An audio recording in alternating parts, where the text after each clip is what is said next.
For years, Meghan Markle has styled herself as the wrong Duchess, a misunderstood outsider who dared to challenge a centuries-old institution. But now, the narrative is shifting. And not in her favor.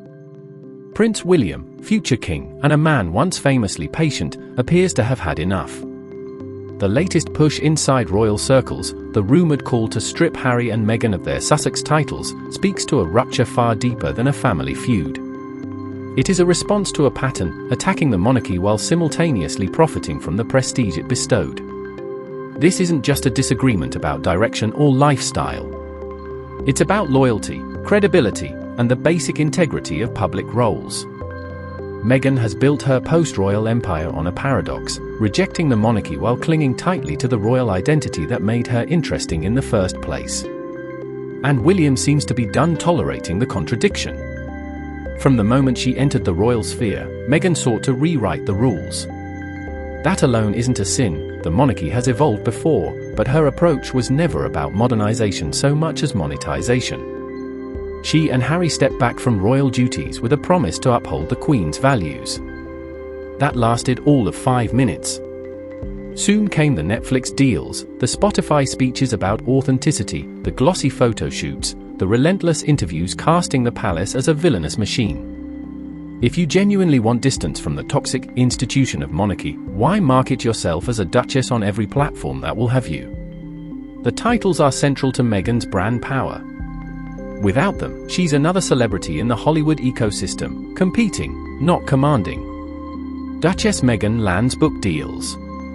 Meghan Markle, former actress on a cable drama, does not. And she knows it. Every project, every press release, every contract subtly reminds the world of her royal status, a status she publicly claims to disdain. This is the game.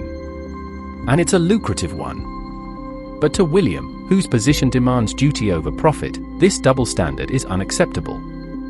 He grew up watching the monarchy's very survival depend on discipline, the understanding that titles come with obligations, not just advantages. Harry and Meghan, in his eyes, abandoned the obligations and kept the advantages. That is the core offense. There's also an undeniable air of arrogance to Meghan's ongoing royal critique, as though centuries of tradition needed her enlightenment to finally become humane. She casts herself as a revolutionary, but the revolution always seems to benefit her personal brand first, and the causes she champions second. Advocating for women's empowerment? Commendable. Doing it while selling lifestyle content under royal branding? Contradiction. Her supporters paint her as fearless, a woman standing up to a cold and constricting institution. But bravery usually involves sacrifice. Meghan has sacrificed nothing except goodwill. Her transition from working duchess to commercial powerhouse was instantaneous and flawlessly strategic. And now, as William considers a move once thought unthinkable, stripping the titles entirely, the question becomes, what is Meghan without the crown she claims she doesn't need? Critics argue the monarchy is intimidated by her independence. Others insist the palace simply can't handle strong women. Those arguments collapse under scrutiny. The late Queen, Princess Anne, and Catherine have long embodied strength without theatrics. Meghan's battles were never about empowerment, they were about control. When she couldn't control the institution, she weaponized grievance. Harry may have been born into the family, but Meghan has driven the narrative. She writes the script, directs the outrage, and positions herself at the center of every conflict. The titles, though, remain the biggest prop on her global stage. William pulling that prop away would force a reckoning. Either she truly doesn't need the monarchy, or the facade finally cracks. Let's be clear, removing titles won't solve the wounds of a fractured family.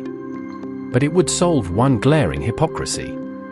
The monarchy has every right to protect its identity from those who verbally dismantle it by day and bank its prestige by night.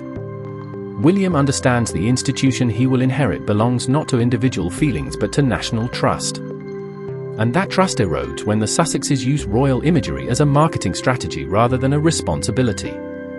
Meghan once asked the world to believe she wanted peace. Yet the spotlight hasn't dimmed for a moment. She built a platform on the promise of truth, but the brand depends on perpetual complaint. You don't become a global icon of victimhood by moving on, you remain locked in the storyline forever.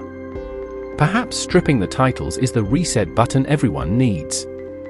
For Meghan, it would be the ultimate test. Can she stand solely on her own achievements, without a coronet embossed on the packaging? And for the monarchy, it would reinforce that titles are not ornamental gifts, they are roles rooted in service. Prince William, the steady heir who rarely plays the enforcer, seems ready to draw a definitive line.